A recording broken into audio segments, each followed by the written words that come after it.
Good evening, welcome back to our last session for the day, which is dedicated to practicing artists today. We've been talking a lot about artistic practices of the past, and now we are going to explore what are the ideas and practices of artists here in Tbilisi are, and we are really eager to learn more about your thoughts and your doings.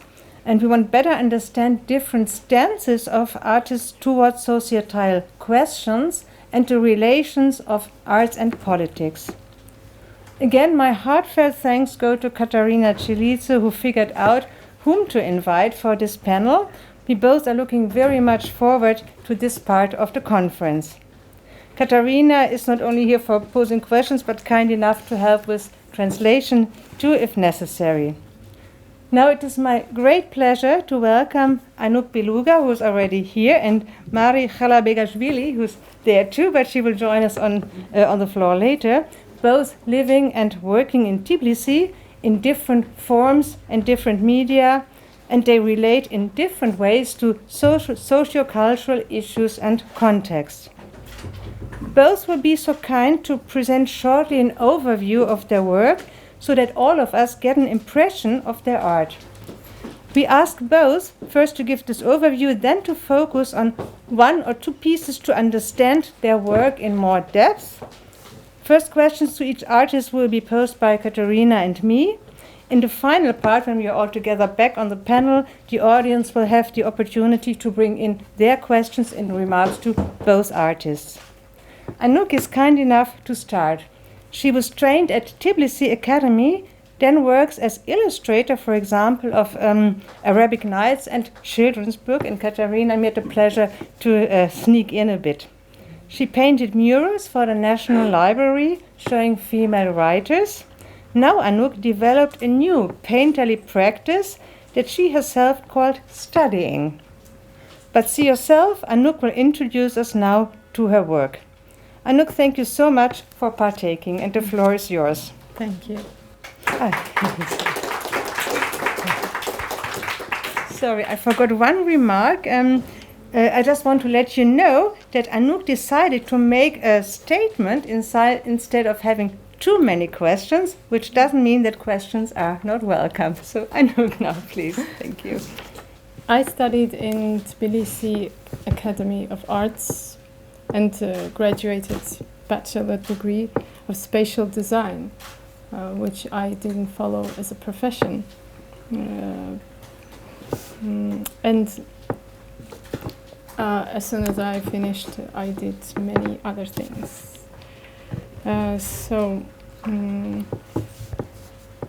In general, unfortunately, our academy doesn't provide students with fundamental knowledge and important skills for developing their artistic talent, technically and intellectually.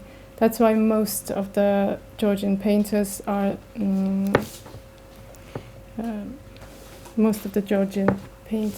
self-educated. Academy teaches basics, and there are some conditions for studying, for example, studios and models, some good teachers too. But the real studies begin after finishing studies, and I think not only in our academy, but in general, in even best academies too. In this moment of art history, as once Joseph Beuys said, everybody is an artist. Anyone can do anything and call it art if they follow trendy rules like defending human rights, planet Earth, and so on.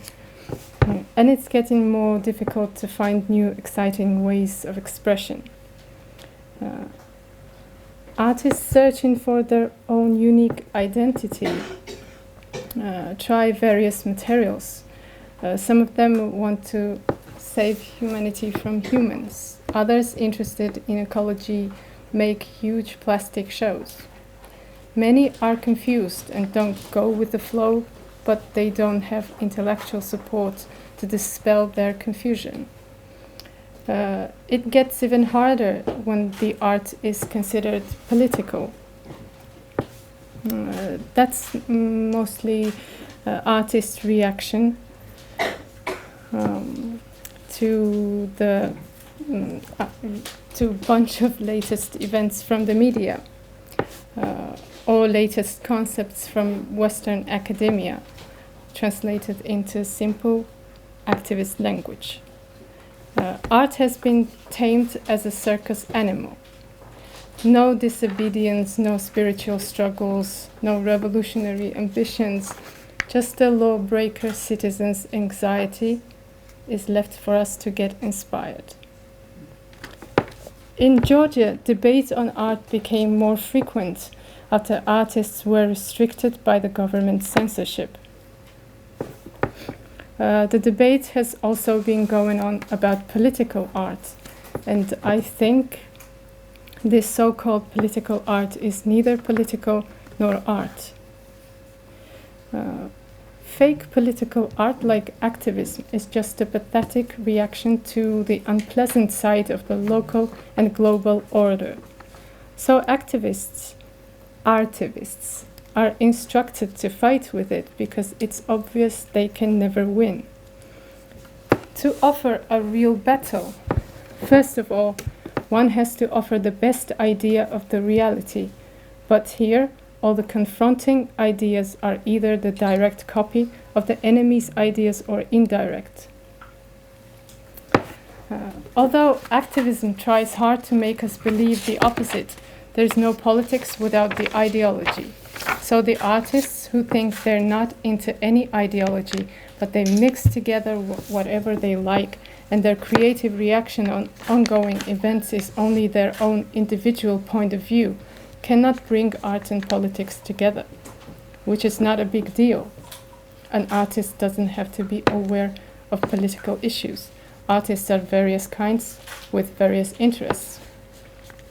Of course, it's impossible to separate politics and arts, but we definitely have to separate politics as the dialectics of historical, social, economic relationships, which is quite boring for a sensitive artist, and activism as fake politics with trendy protest movements where one can find lots of vain but amusing activities.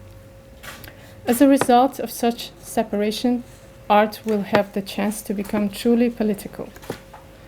However, being political is not enough for a work of art to be the work of art, because work of art is created with artistic skills. In brief, art needs artistic talent first, and after that, politics might help. As for my art, I must confess that I have been confused, busy, and lazy enough to procrastinate my studies for a long time. Now I'm mastering my painting skills. It was not long ago since I decided to study to the next level. It was about 5 years ago. Until this decision, I was just fed up with art, because without technical and intellectual development, there's no way to sustain creativity. My inner sources of creating art is not different from an ordinary creative process in general. So it would be boring to repeat what most of the artists say. I think paintings can tell enough of it. I'll show paintings.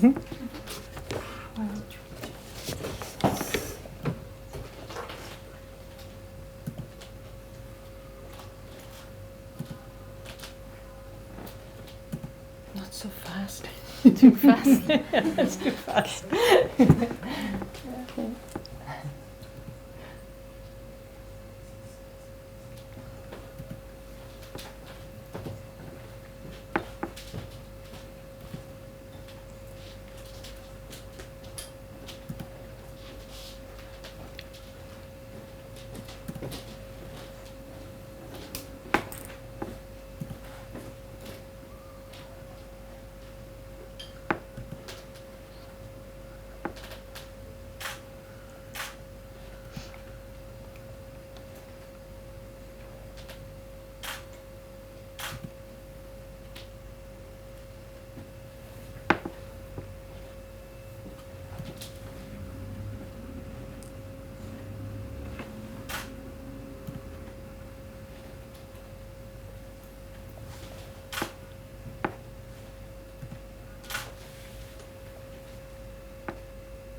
Okay.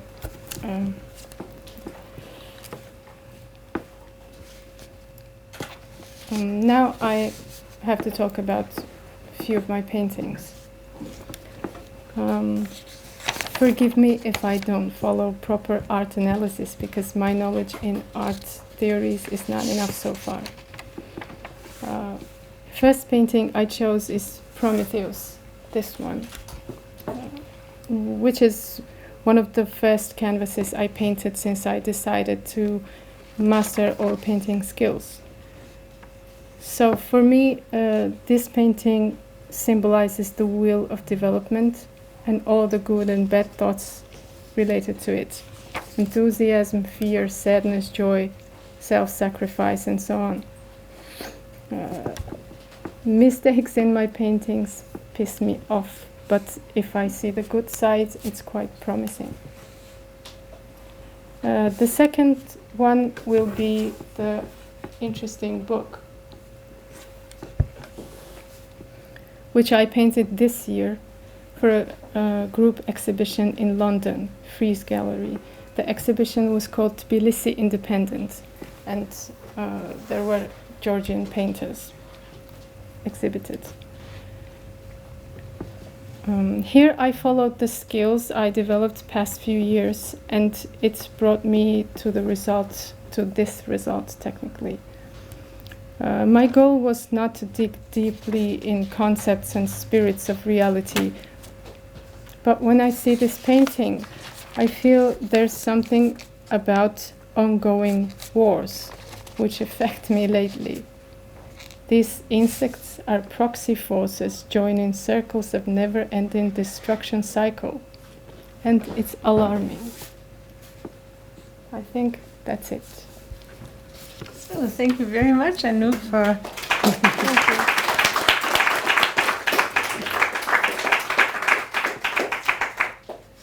So maybe we could start with your emphasis on skill, on techniques. You told us that at the academy you didn't learn the skills you need for that, what you were doing.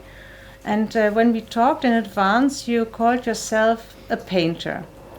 And this was very important for you in my reception. And could you elaborate a bit more why you say studying and not I'm an artist? Why you say painter, not artist? I say this because I think I'm on a beginner level for the goal I have. I am the beginner level, so why should I say I didn't accomplish my goals yet? I'm just I don't mean study is something bad or it's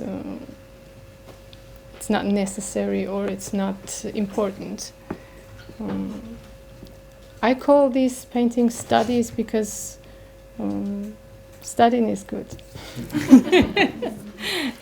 You showed us your studies of street life. I found this very intriguing because it was sleeping figures, figures in rest, figures that have been drunken. They're just sitting there. And what exactly is the object of your study when painting, drawing these persons in the street? I'm painting these people in the streets, and I'm not telling them that I'm painting them, because if I tell them, they might refuse, because I tried a few times and they refused. So I do it sometimes I'm hiding somewhere and looking at someone and painting. So this is very interesting process, because I have to do everything fast, and at the same time I must catch the spirit, and I must catch the something real there. So Is this? I like yeah? it. No, it's good. So you said in your statement that first the skills and then politics might help. So, and especially these... Kati, can you show the images of the street life? Some of them, of this, yeah. Okay. So, and...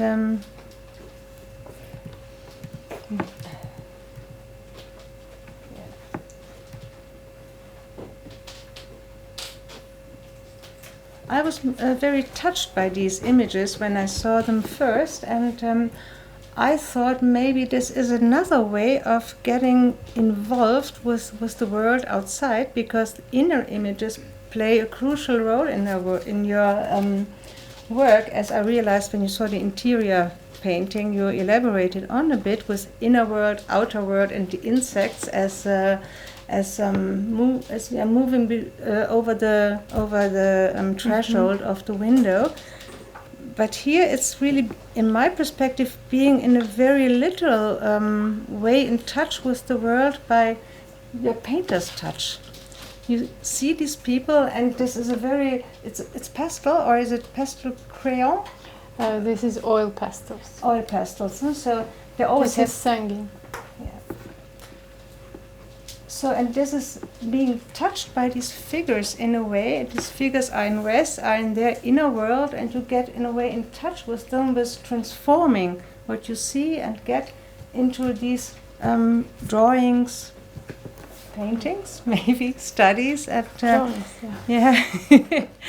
Is this your way of getting really in touch with the world outside, maybe with society? I have many ways to get touched from the society, but this is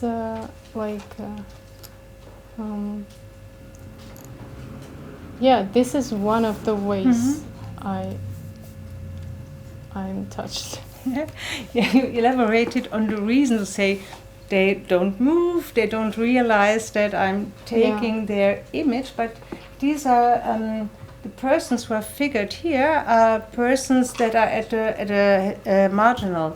the margins of society. And no, actually, these people were playing in the streets. There are some places where old people especially, they gather and play some games, board games and such. It's the backgammon players. And they play. And this one is a drunkard, someone who was sleeping right on the in the streets on the and I passed by, and then I thought such a good idea to paint this man, and I returned and drew him. Mm-hmm. And I like to draw sleeping people because they can stay for a long time.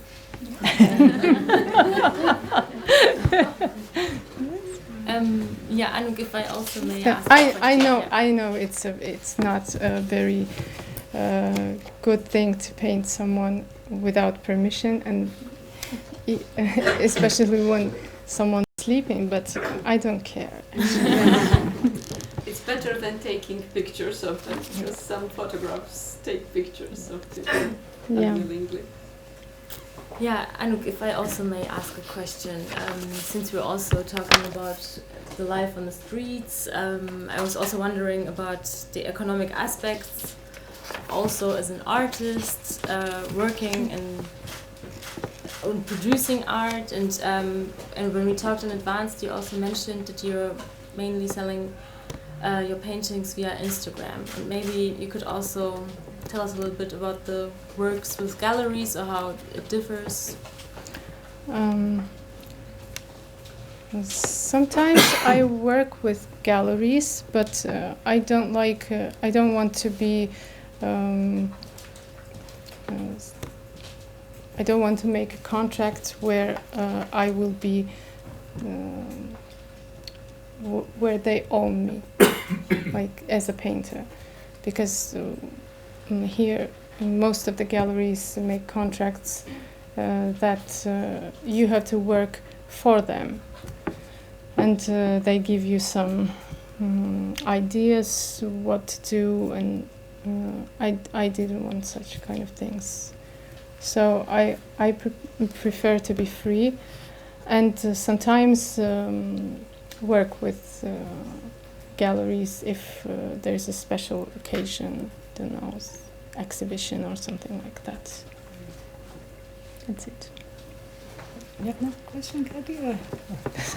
I found this so interesting. You're dealing with institutions, saying at the academy I didn't learn the things I needed to learn to be the artist I want to be, and I wonder how you figured out which kind of artist you want to be after leaving the academy. What was your path to start studying? What was the motivation to study further?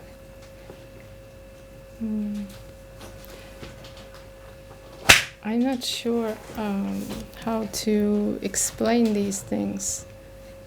The question is why I wanted to become a painter, right? In a way, yes. So, yeah. Why is painting the medium for you? Yeah. Because we talked about this in our preparatory meeting, that painting was so long the master medium of the arts, and then we had a phase that I said, oh, painting is so bourgeois, and we don't have it anymore. It's just for bourgeois pleasure and contemplation, and they developed very different kind of other artistic practices, and so it's so interesting that an artist, if I may use this term, like you, started doing many things of artistic practices in different contexts, in context of use, illustrations, wall paintings, and this is a technique that is very, in my regard, very interesting. Now, from going back then to a painting practice, but saying I'm not a painter, I'm studying. So this is maybe this is not a question, but it's just that what interests me so much about your work and the way you position yourself in a field that is. Okay, painting is back in a way, but this more theoretically framed painting, and you do it in another way. So, I think to be a good painter, one needs to know many things. I mean, needs to have many skills, like knowing anatomy and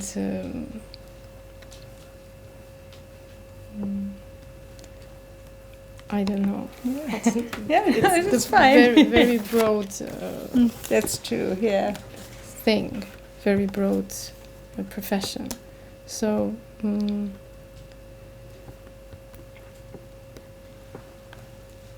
Here in our academy, the studies are mostly about modernism. I mean, they teach, they propagate, or how to say, modernism is the highest level here. But to be, even if you want to be, if you want to work in the field, you still need a lot of knowledge before that, I think. So that's why I'm saying that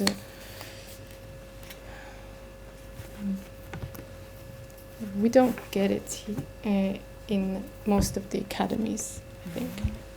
And I think it's important for a painter, for the painters who want to learn more than they work with from their inner perspective. That's what I mean. But if someone doesn't want to learn these things and wants to work by themselves, it's okay. It's great. I'm not saying that people should do this or should do that. I'm saying that there must be they must have an opportunity to learn. So when there isn't, it's annoying.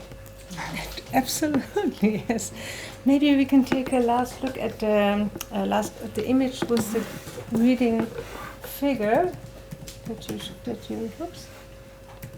Yeah, so that you choose, because I was very much moved that you said it's about the current situation. This is frightening, and the whole world is in very conflictual situation. And at first glance, this image looks so quiet in a way. So quiet and so cozy, and nothing can bother this child. Yeah. But that doesn't.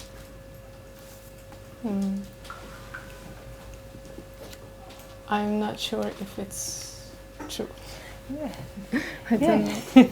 And you were talking about the insects, and we saw a drawing of yours, only the window and the insects, and you told us that you have done this during the pandemic, when everyone was very alone in their rooms. The world outside was cut off, and I had the impression that drawing these little insects and animals are a way of communicating with the outside world, with living beings, in a very tender way.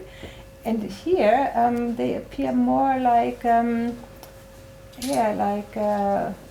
menacing. That it's like a danger intruding from outside to the inside. So it's at least ambivalent, because the outside is so dark. There are lights that are not all cozy. Could be fires. It's more an uncanny outside, and the insects are at the threshold between inner and outer world. So. Yeah, maybe. So, maybe a last question for to also somehow come back to our topic of the conference, because in our talk you said at a moment that you don't get your inspiration out of other paintings, and that you have. I do, of course, but not so much. Okay, not so much. But this is not what I wanted to talk about. But and you said that therefore you weren't so inspired maybe by the avant-garde, and then Beate mentioned that it's also that avant-gardists also didn't search for the inspiration in other artworks, and maybe that's why I wanted to ask if you. I am partly inspired by avant-garde. Of course, I'm inspired by many things, but mostly life. Mostly the real life is... The everyday life?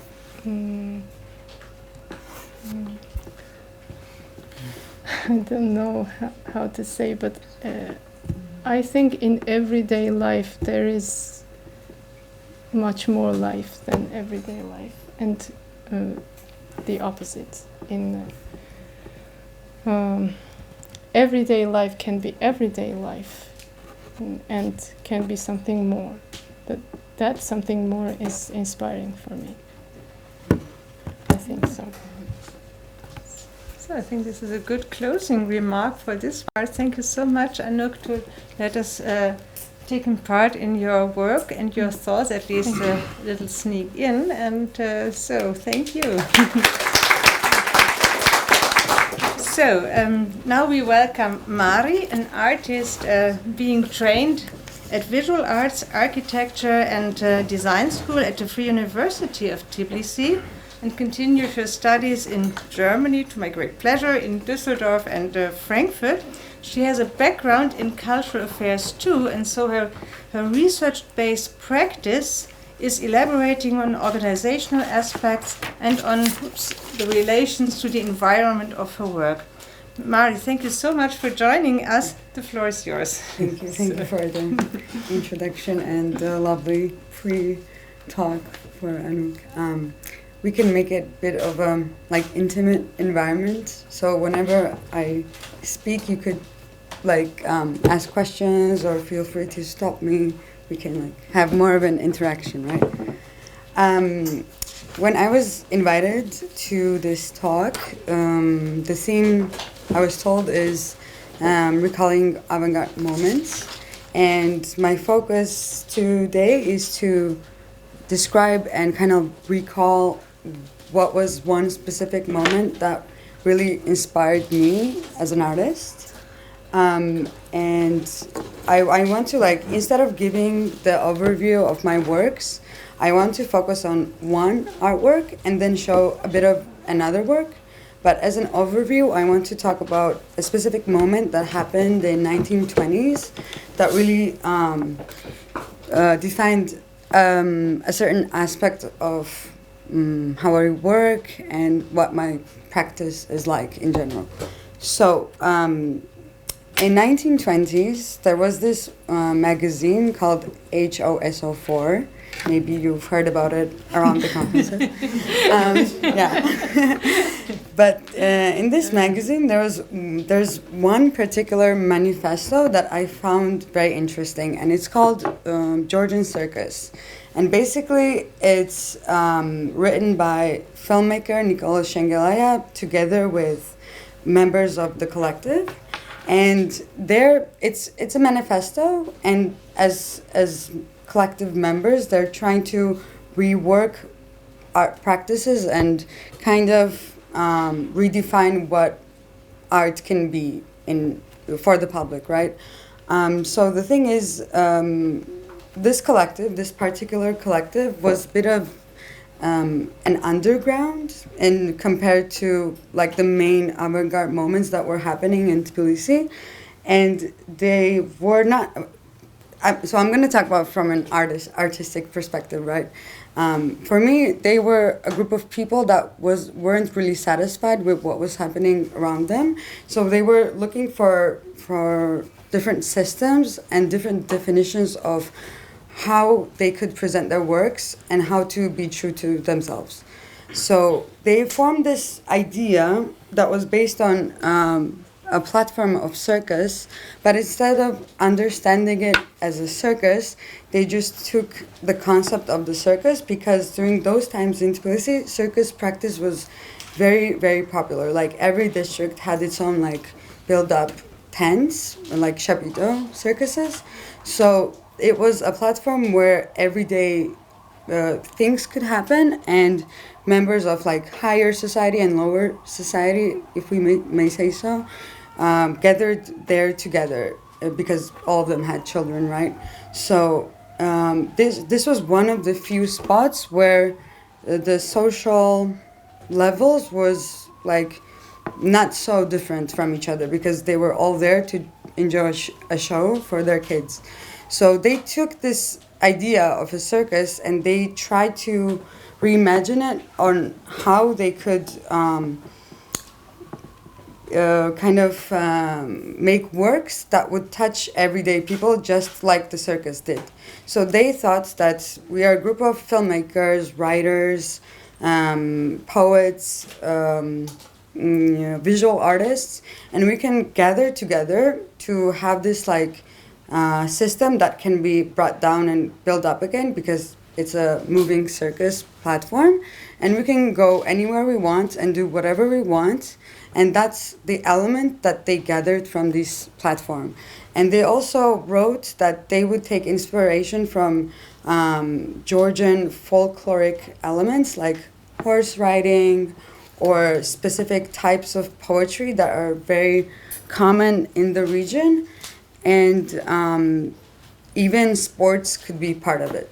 So when I read this manifesto, I felt I could relate a lot to it, because they always talked about how art was meant to be for specific groups, and they were kind of tired of only communicating with one type of group.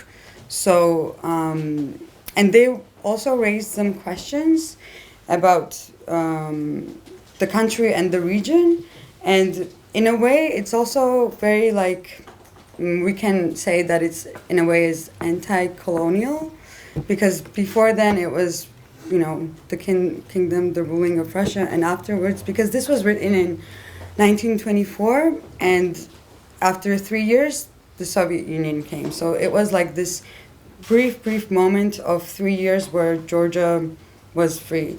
So I gathered a lot of inspiration from this manifesto and did a bit of my research on it. And I stumbled upon this manifesto while I was working on this artwork. So, okay, now we get to my work. So basically this is an unfinished monument located in this area called Lotkin. And this was meant to be a memorial park for this famous Georgian poet called Shota Rustaveli. And in the 70s, during the Soviet Union, they stopped the building of the park because it became illegal to build monuments just for one person. Like it had to be more of an ideology than a personal thing. So from that architectural plan, we only have this remaining beton wall, which is 40 meters high. And this territory was totally unused until in 2015, if I'm correct, the city hall handed it to the Georgian Climbing Federation. So since then, climbers started to go there and built their own support structures and just climb on the urban monument. So just before it began and during the process, I climbed a lot and I always wanted to do something about it. Basically I came to this object, which maybe you can see here. So I gathered these fragmented shapes of swan figures. This is just Xerox on spray paint and stuff.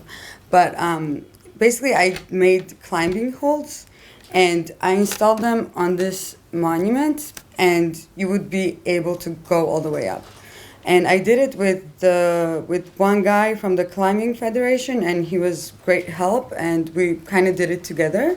So it was totally safe to go up and enjoy yourself. So the idea to really transform this place into this urban climbing monument is of Guga Dabrundashvili, the person that I mentioned. And together with him, I tried to recontextualize the already existing self-built structure. Because there, several climbers gathered there, and as you can see, there was on the photo you can only see my climbing route, and there's nothing there were 3 other routes there, but today it's full. So it really developed gradually, and for me as a person who lives in Tbilisi, this is much more interesting than to have another monument of another Georgian great poet. So I like this idea of customization in terms of art, in terms of life, in terms of anything. This idea of customization is something that always stays with me. So with my work, I try to kind of underline this idea maybe that it's much more important to organize and customize things the way it's more functional or serves different, maybe even higher purposes for different people. The second image is just how a gallery displayed my objects. So there, we also wanted to make it climbable, but because the wall was made from brick walls, unfortunately we were unable to do it because if you were to climb, the brick would not support your weight, so it would fall out. But this was only set up for a book presentation. I did this artistic book around this project. So that's just the images that you see. It was a book presentation while displaying the objects that Guga and I made. So, and also here, I asked Guga how we were going to make these objects and what size they should have been, and he told me just place your hand and that will be the size. So that's how these sketches came about, just placing my hand and outlining what's the ideal size, basically. and if you are also a hobbyist climber, this route was super easy to climb, so it was for everyone. I'm not sure. No, really, it was super easy. So during this time, it was when this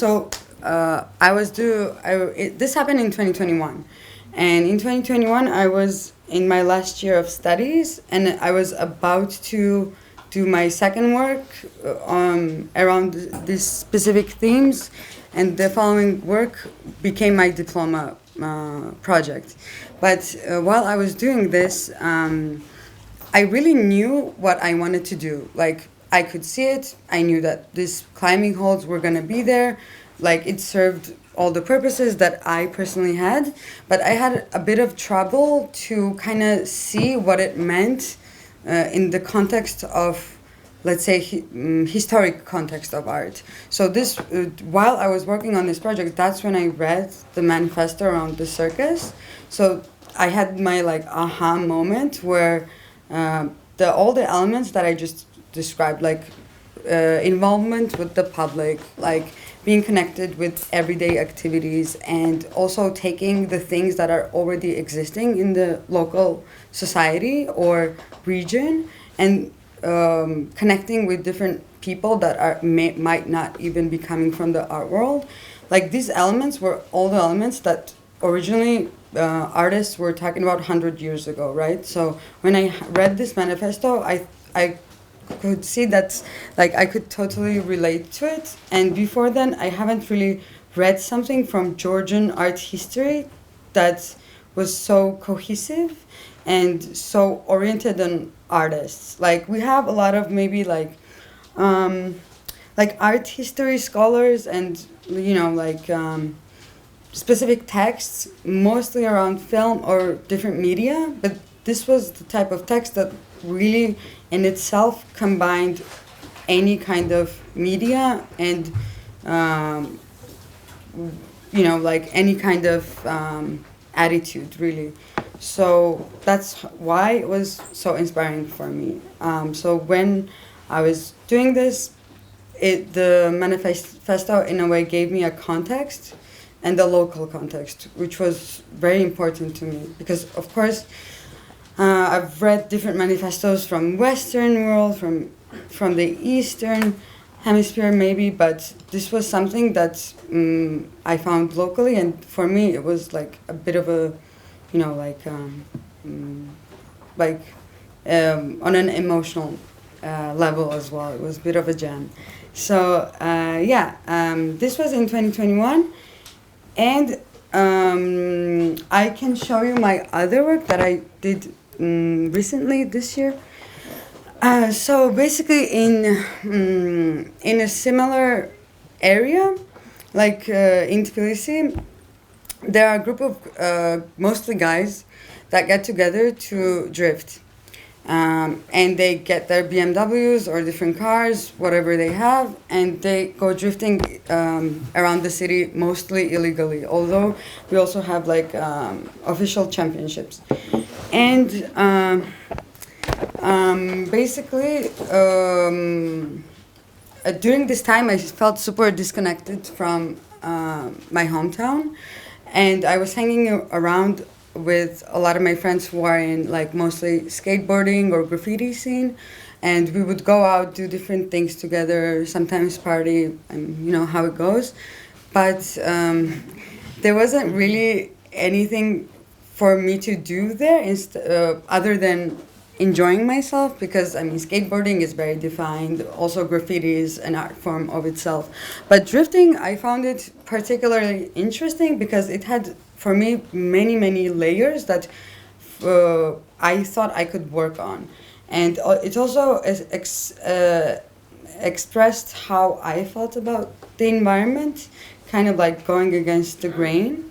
And this work basically started from the disassociation from my local environment. So I began telling these drifters that I was a photographer, but I wasn't. But that was a way to get their trust to allow me to photograph them.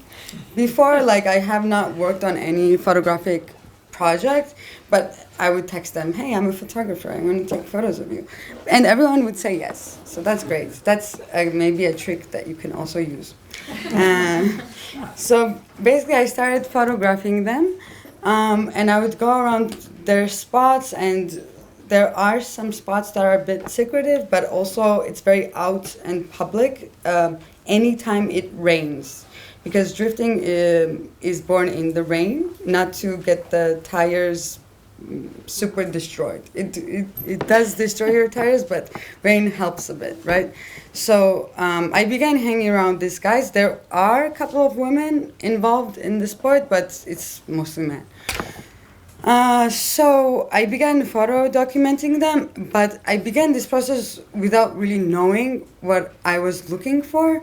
And throughout the process, I realized that my point of reference was that I was looking for elements that talked about how to customize your space, and the relation between public space and private space, and how these guys would go into the public space but with their privacy. So this kind of interaction and this kind of engagement was the thing that was interesting for me. And also, I mean, you yourself customize a vehicle, and then you go out in the environment that you're customizing because you're doing it illegally, and then the streets supposedly are not they shouldn't be used for drifting, right? But they are. And the group is very big. Like in Georgia, it's like on Facebook group, it's like 400,000 people. Like it's super big. So every time there's rain, you have to know that there's someone drifting somewhere. So then I had this like exhibition where I showcased photos, but I see it as a film really, because it's like a film made out of slideshows, you know. So there was sound component and the spatial component on how it's set up, but it's really, for me, it's a film but made out with slides.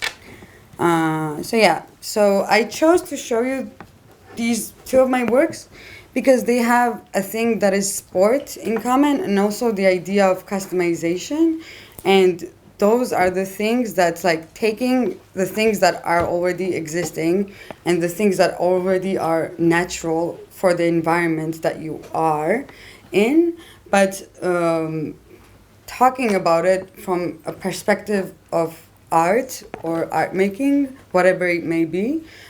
So these were the elements that I originally saw when I was looking at this original manifesto that was written 100 years ago. Thank you.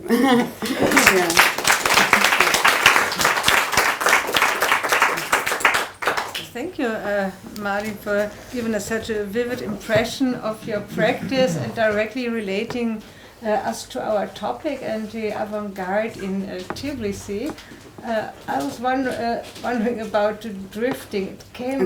It came to my mind because this is an avant-gardistic practice, as in practice related to the situationists, when they just use the conditions and more thrifting than drifting, drifting around and getting a new impression of their environment, and on the one hand, on the other side, being really subject to the conditions of the surrounding, but making the surrounding another surrounding by their different perception, going without a goal, going without quite clear ideas why they're doing this. And is this a similar practice? I'm very glad that you mentioned situationists, because there's this particular number, like their publication, it's I think number 4, that focuses on labyrinths. And that was my original inspiration, because, you know, when the cars are moving in space, they leave this trace. And for me, it's a bit of a city as a labyrinth. and also like I also had that reference, you know.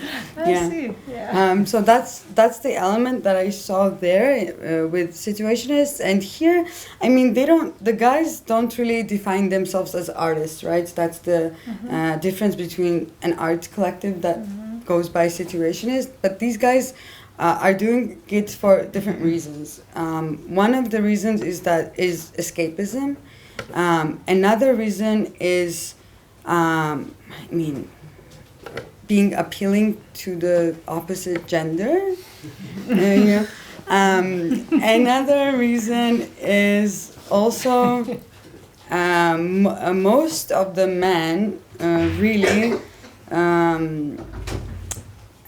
I do think that they see themselves as artists of some sort because they deal with so many details, and also I've documented them in 4 different countries, and everywhere they look somewhat similar.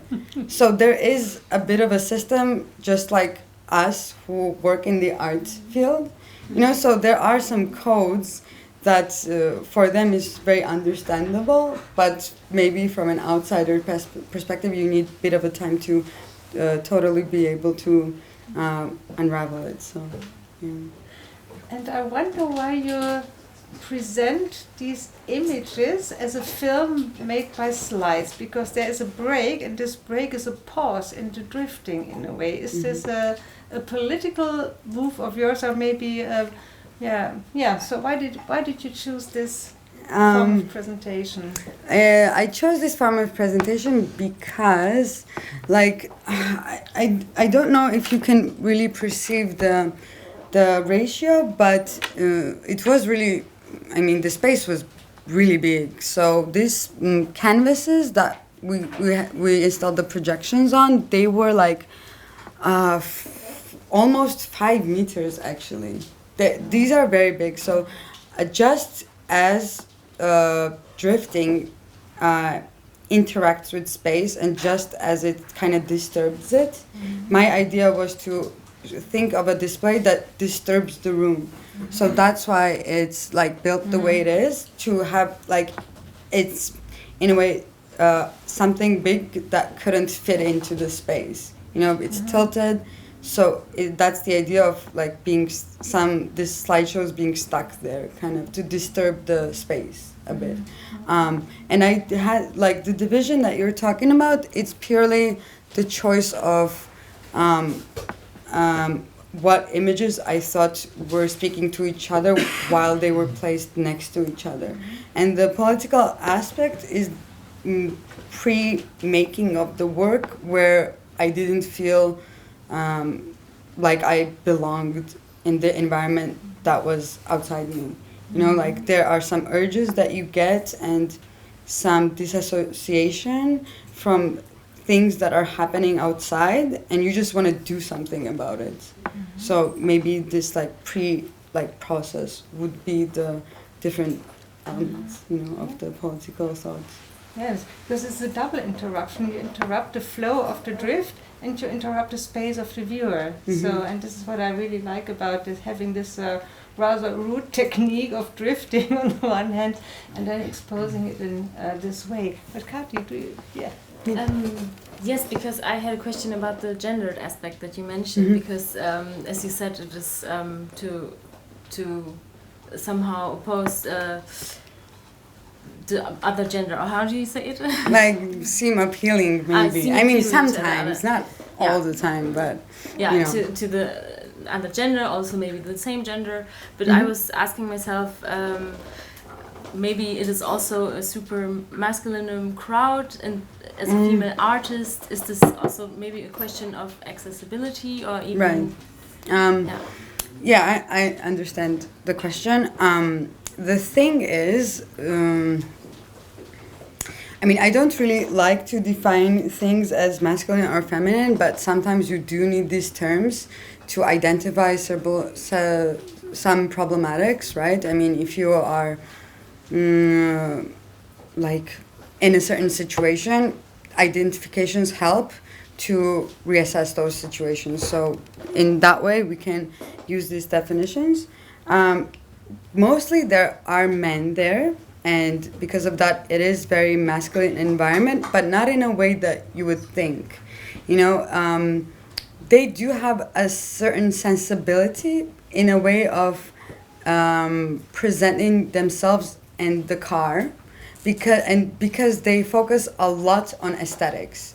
They are very, very aesthetic, thought-oriented people. They want their cars to be beautiful.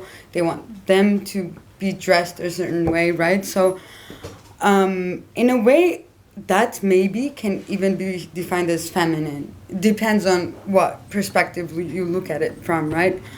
For me, as an individual who, appears to be a female, accessing these spaces, my femininity was something that I made use of, in a way, because, you're a girl. You go there with a camera, and they want to show you their maximum, which for my photos was amazing. Maybe if I appeared to be a man, they would have different relation.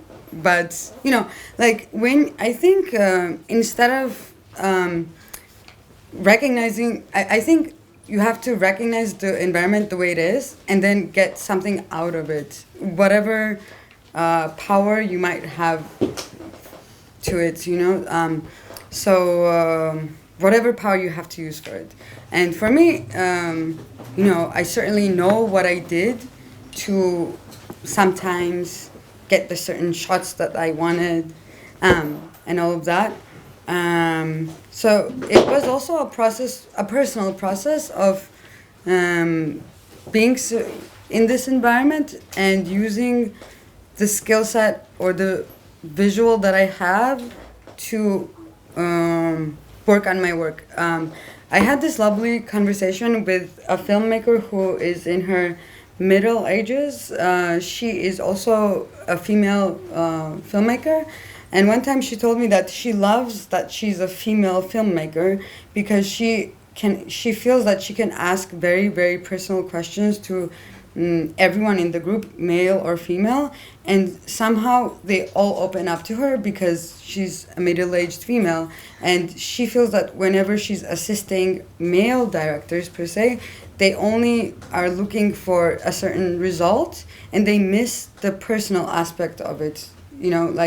That was her take, for example. She loved using her power as a female to get more of a nuances rather than to focus on, I want to make this type of film and let's do it. So, I think all of us should... Maybe I have another question, because... but what is this power of the female?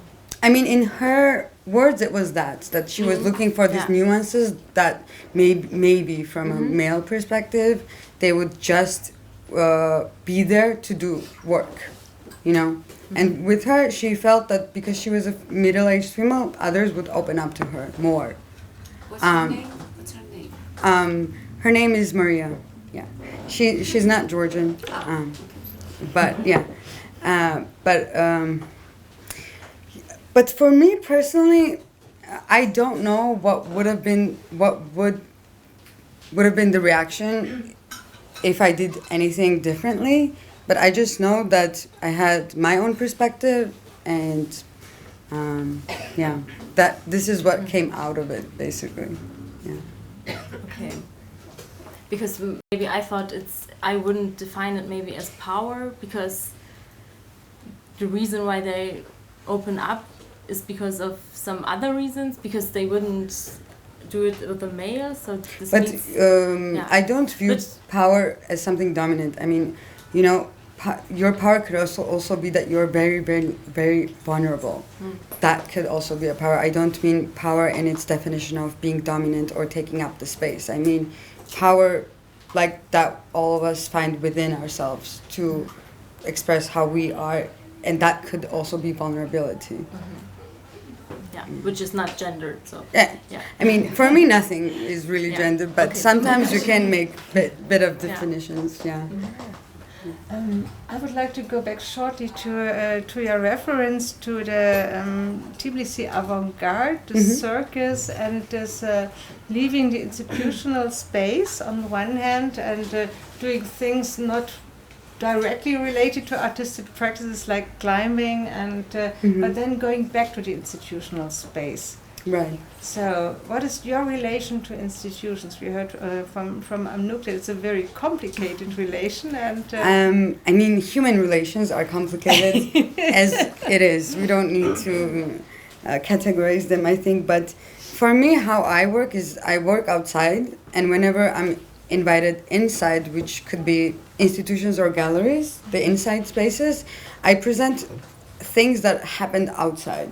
So for me, it's a representation. Like the work, for me, the actual work sometimes happens just outside, but sometimes, in this case, like I really needed the specific installment of the work. So the work for me finished here. But there are cases where for me, like in the case of the climbing project, the work really happened outside. But in the gallery setting, it was a bit of a representation. And I would like to know how your artistic practice is related to your educational projects, and how far your practice informs your way of dealing with school as an institution, and to make another institution out of the school via your practice and your creativity. So for those of you who don't know, I am part of this beautiful project called Parallel Class, and it's basically a tuition-free alternative education program from high school students mainly. And it's founded by Zura and Juba, these incredible two. One is an artist, another is a teacher. And I joined them in 2021. And ever since then, we've been very in close collaboration to come up with different projects and organize courses for high school students. As we're speaking, the current group of students are in the studio working. So I hope when I return, nothing's going to be, around, because they're a group of teenagers. So, for example, the current group, we organized this course on the topic of geology. And it's in the frameworks of Tbilisi Architecture Biennial. And their current edition, this year's edition, is about ecology, and it's called Correcting Mistakes. And within the program, we organized a course on geology, and we see it as a bit of a treasure hunt. Like what the things that are happening like inside the ground and upwards. So it's like this kind of approach. And we organized this like month-and-a-half course, because that's the time frame that we had for now, but usually the courses are 3-4 months, depending on how we get our funding. And the thing is, we always tell the students that we're not doing this as a favor or as a good deed. We have our own interests and topics that we want to research as artists, and we're just taking them along the journey, like for them to explore these topics as well and maybe find interest in the similar topics. But we're also doing it for ourselves, and firstly for ourselves, because if you're not interested in what you're doing, you can't really share it with others. So currently I'm working on a work that deals with geology in a way, so we took some elements and kind of like made it into a course to have a bit of time to research it ourselves.